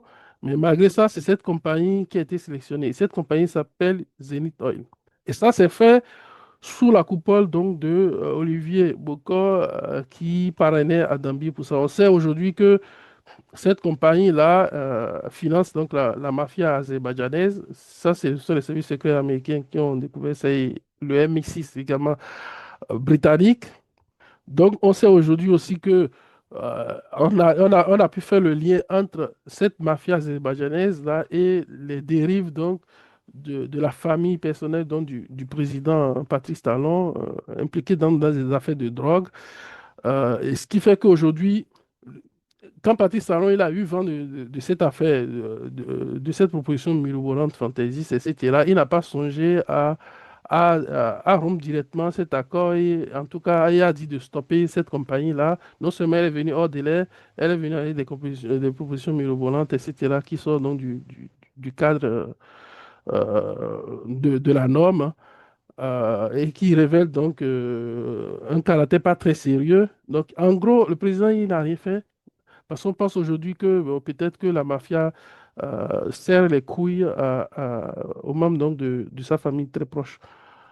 Donc, ce monsieur, je vous le mets ici. Vos auditeurs, ils feront une petite pause. Ils pourront lire, hein. C'est en anglais et la traduction est à gauche ici. Bon, je ne sais pas si j'ai bien traduit, mais voilà. Ceux qui savent lire en anglais, c'est mieux, c'est préférable de lire en anglais que de lire en français. Donc, le prince Andrea Catano Della Volta, un noble italien de haut rang, banquier, propriétaire donc de Camorra, ainsi qu'un soutien donc des Gambianos de la famille Gaetani ou Caetani, selon lequel ils sont soit C, soit une appellation G, quoi. Bon, donc voilà un peu la scène. Le prince Andrea possède également des mafias azerbaïdjanaises. Ça, c'est pas moi qui l'écris, hein. C'est dit comme ça. Donc moi, je vous révèle ce qui est dit officiellement où il exerce ses activités. Voilà. Donc, ces derniers sont impliqués dans les enlèvements contre rançon. La famille Katona. Bon, tout ça, en fait, pour une compagnie, pour un ministère, on ne peut pas me dire que le ministère n'a pas un certain nombre d'agents de renseignement ou en tout cas qui sont à disposition, qui font ce travail-là. Ou en tout cas, on ne peut pas me dire que la BAI, donc, ou le BAI, j'allais plutôt dire le bureau d'investissement, hein, sous monsieur Dayon, n'a pas pu faire ce travail sérieux-là d'aller voir qui est le PDG de cette compagnie. Bon, donc, voilà un peu ce qui se passe sous ce régime-là. Et vous avez les liens pour aller sur les sites, hein. Ils peuvent faire poser, écrire tout ça, ils verront. Même s'ils tapent le nom, ils verront. Donc, cette affaire a été également relayée suffisamment par Africa Intelligentsia, qui nous a fait plaisir en mettant tout le processus, le nom donc, des compagnies qui ont pu participer aux enchères. Et donc, j'ai pu retrouver ce document que je vous ai mis ici.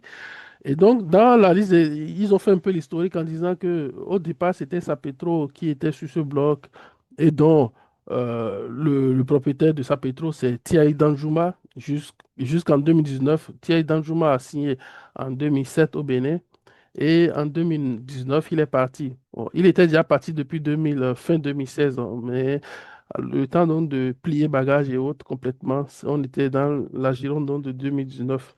Et donc, quand il est parti, le bloc est resté comme ça, etc. Et donc, ils ont lancé les enchères. Et quand ils ont lancé les enchères, un certain nombre de compagnies sont arrivées, dont Baobab Energy, donc formé par certains cadres donc, de Tullow Oil. Tullow Oil, c'est également une compagnie internationale dont vous avez M. Gilbert Yavi. M. Gilbert Yavi, c'est un compatriote béninois de la diaspora, donc il vit principalement aux États-Unis. Vous avez Monsieur Tim, Monsieur Robin et un certain nombre de personnages. Donc, l'article dit également que ce sont eux qui sont partis en favori parce qu'ils avaient une belle offre. Vous avez un certain nombre d'autres compagnies qui ont été citées ici. Bon, donc, vous pouvez lire, dont Octogone, la famille Octogone de Razak Saka, de Monsieur Razak Saka, qui a également fait une proposition. Mais l'article également révèle que Razak Saka n'était pas à même donc, de gagner parce que techniquement et historiquement, il n'a pas les compétences donc, du domaine amont pétrolier. Et donc, il n'est pas crédible pour ça. Vous avez également Panoro qui a finalement, et Savannah Energy qui a finalement abandonné. Bon, donc, vous avez tous ces acteurs-là, vous pouvez faire une pause et lire. Et donc, malgré tout ça, vous avez ici un article de Matin Libre. Donc, c'est pas moi qui, qui met les titres à Matin Libre. Je ne suis pas le- l'éditeur non plus. Et donc, Matin Libre écrit des chiffres fantaisistes pour appâter talent. Donc, ça, c'est des choses qui existaient déjà. Donc, moi, je révèle juste ce qui existait, mais que, comme beaucoup ne lisent pas, ils ne savent pas trop. Et bon, comme ils ne s'intéressent pas trop au pétrole du Bénin, voilà. Donc, Matin Libre, déjà, même avec les journalistes de Matin Libre, ils ont pu détecter que c'est des chiffres fantaisistes qui ont appâté Patrice Talon. Bon, donc, voilà un peu la situation. Donc, ce monsieur, il a fait une proposition en disant que lui, il va produire 25 000 barils jour, alors qu'on sait que, on le verra un peu plus loin, on sait que le champ n'a jamais produit 10 000 barils. Le maxi, en vrai de vrai, c'est 9 000 barils jour, 9 500 barils jour. Donc, quand il dit qu'il va produire, au moment où le champ était en forme, hein, mais aujourd'hui où tout est dégradé, on ne peut pas produire, si on produit trop, pour les chiffres sérieux, c'est 3 000, 4 000 barils quoi, jour. Donc, mais malgré ça, il promet 25 000 barils. Et donc, les journaux ont alerté, mais Adambi, il a fait la sourde d'oreille, il a signé la lettre de confort. Et Zénith annonce en janvier 2023, coïncidence ou pas coïncidence, aujourd'hui on sait qu'on fait le lien entre le financement de l'élection, de la campagne législative de M. Adambi et d'un certain nombre de transactions bancaires qui ont circulé entre Zénith et l'Afrique de l'Ouest. Donc on fait le lien entre ça. Et donc on pense que probablement il y a eu une corruption dans cette période-là qui a servi en fait à l'élection au poste des députés du ministre Adambi. Donc là, c'est du flagrant délit, on va appeler ça. Donc, il sort une lettre, il dit il a signé, il dit qu'il a signé, qu'il a la lettre de confort pour mener les négociations. Donc, vous pouvez lire. Mais quand il est allé, après 3 mois, puisque la lettre expire, en fait, c'est une durée de validité de 3 mois à l'offre. Et quand il a eu cette lettre et qu'il est parti, il est revenu à peu près. Et ça, c'est un truc qui a été publié le 4 août. Donc, il est revenu 3 mois après pour conduire les négociations qui devront aboutir en fait à la signature de contrat avec Monsieur le ministre de l'économie et des Finances, Monsieur Adani, Adambi étant aussi dans le bureau. Il a dit, écoutez, monsieur, quand je suis reparti réviser mes données, je trouve en fait que le Bénin ne peut pas produire, avec les puits qui prévoient, on ne peut pas produire plus de 800 barils jour par puits.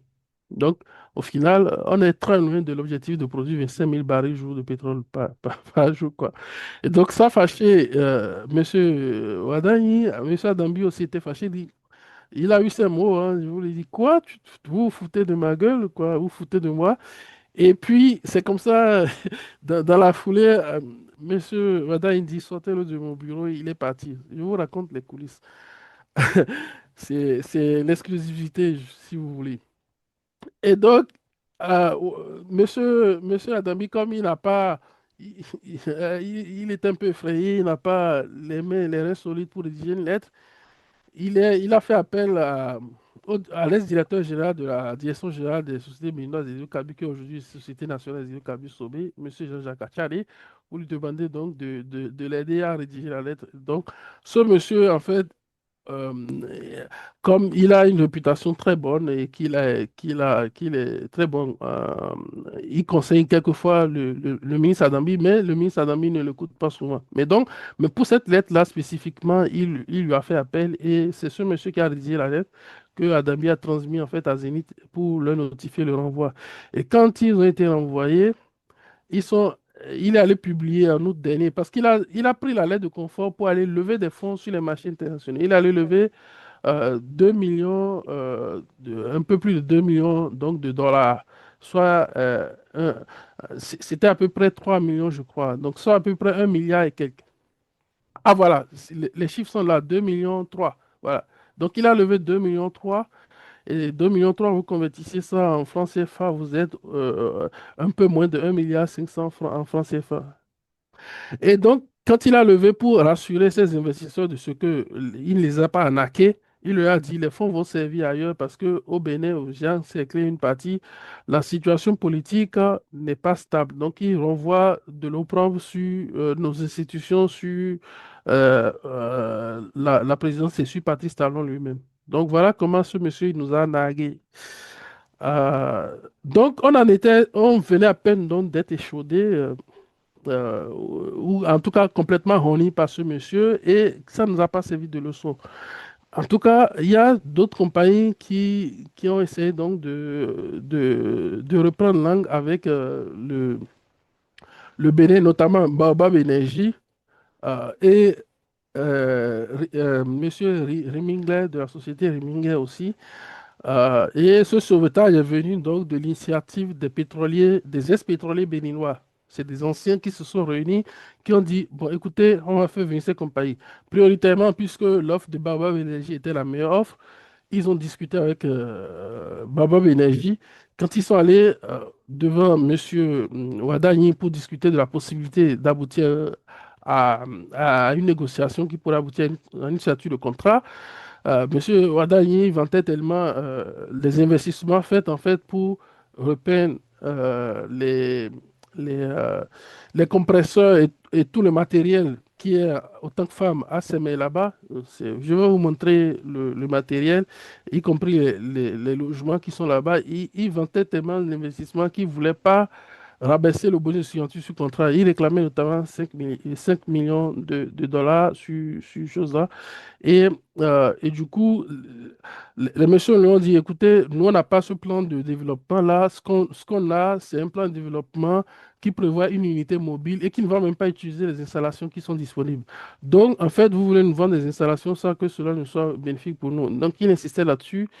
Et puis, en plus, les- d'après l'évaluation donc, des ressources qui sont disponibles à récupérer sur l'horizon qui est en place là aujourd'hui, c'est pas énorme. Donc, il n'y a pas tellement de gains et bénéfices par rapport au risque d'investissement que vous faites.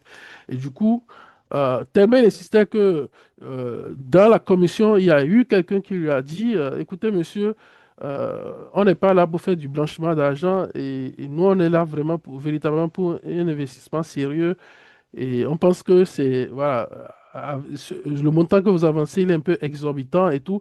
Et donc, ça fâchait Ouadani quand ils sont sortis donc des réunions de négociation. Il n'y a pas eu d'accord, justement.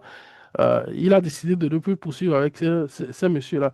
Dans le même temps, il y a, du coup, et ça, c'était sous l'initiative de monsieur Achari, l'ex-directeur CNHP, qui voulait vraiment, parce qu'il voyait tout ce qu'il a construit se détériorer en moins de 10 ans, quoi. Vous avez M. Riming, bon, donc, puisque M. Achad est sur une sueur froide, il ne s'est plus mis au devant de la scène. Il a plutôt fait appel à son ami, M.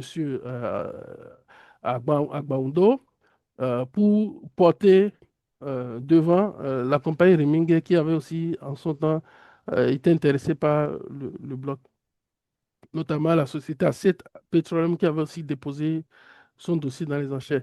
Et donc, ils se sont constitués en groupement. Donc, ces quatre sociétés de prestation de services se sont constituées en groupement. Vous pouvez lire un peu leur historique. Et ils sont portés par le leader qui est là, Remisker, M. Christopher, qui est un Norvégien. Donc, c'est une compagnie de services norvégienne.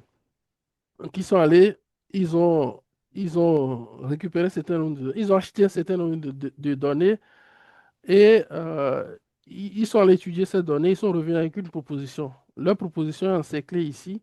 Vous verrez la lettre qu'ils ont transmise en fait au ministre Adambi, une traduction de la lettre. Et vous verrez la proposition qu'ils ont faite à la signature du contrat. Eux, même cette compagnie proposait 2 millions. Mais cette compagnie, on a des sources fiables que c'est une compagnie qui avait également les reins solides en ce qui concerne tout de suite la possibilité de développer rapidement le champ et tout ça. Donc, c'était aussi une compagnie crédible au même titre que Baobab. Et donc, cette compagnie, quand elle a envoyé cette lettre avec la proposition technique et autres, la proposition technique a été transmise en fait à la Direction générale des hydrocarbures et ressources énergétiques des GHRE. Ça a été évalué là-bas. Les cadres ont mis leur autorisation du point de vue technique sur ce qu'ils ont présenté. Mais bon, on en était là quand justement Adambi met tout ça de côté.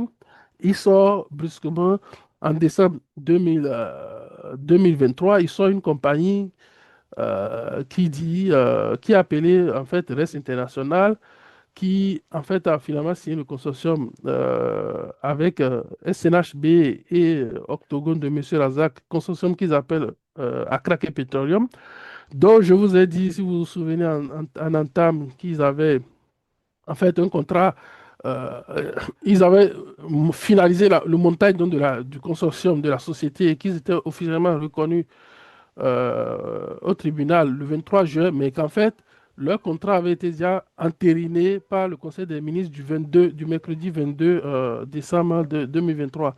Donc voilà un peu comment cette compagnie est arrivée. Donc, nous allons du coup aborder les tumultus, hein, les labyrinthes qu'a pris cette compagnie, ce qu'elle propose aujourd'hui, et ce qui risque de nous arriver et quelles sont les solutions qu'il y a pour limiter un peu les casses. Donc c'est là, c'est cette section, je l'ai nommée pillage approuvé par Dambi Ouadani au Conseil des ministres jamais du 20 décembre, je pense que ça doit être du 22 décembre. Mais en tout cas, c'est au 23 décembre que cette compagnie s'est véritablement constituée. Donc, ah, vous avez cette compagnie dont l'opérateur principal est RS International exerce en fait à Oman. À Oman, ils ont un bloc qui est appelé le bloc 50.